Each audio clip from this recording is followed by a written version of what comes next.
we're in a very weird place in our development as a species, aren't we? You know, where we reached the point where more than 50% of the entire population of the planet now lives in urban centers and cities.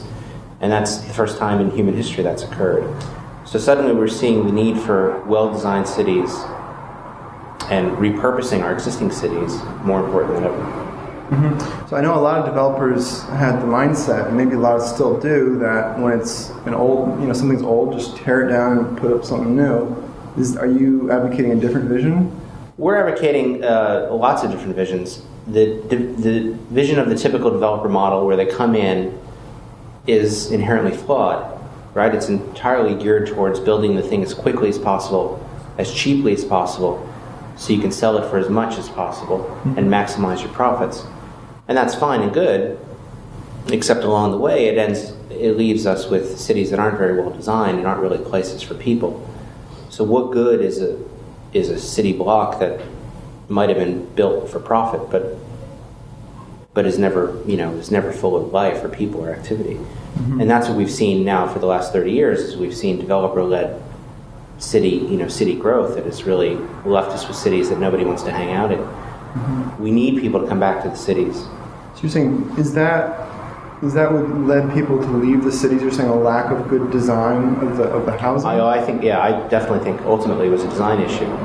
There are economic factors that, especially in the 50s and 60s, post-World War II America, everybody fled to the suburbs to capture this kind of non-existent American dream that never really materialized.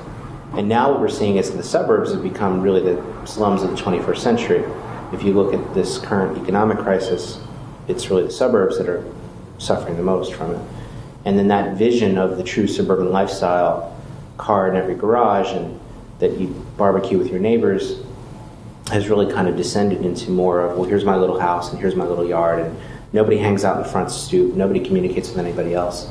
And it's really just become kind of a storage facility for humans. Mm-hmm. And what we see is that in the city you can have life and you can raise families in the city, and you can have parks and cafes and all these wonderful things. So that's what I've been focused on, and that's what Urban Revision has been focused on, is really reimagining and redeveloping the city one block at a time. Mm-hmm. What's the vision of the end goal here? Like, what would be the perfect city as envisioned by urban design?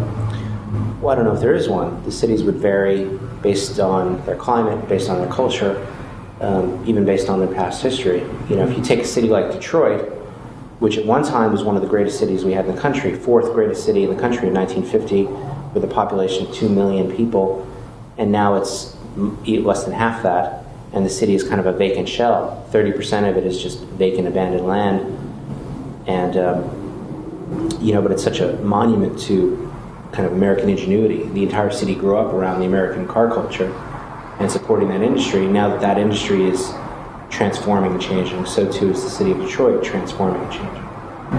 So what I'm seeing is that each city has its own unique opportunities for what it could be.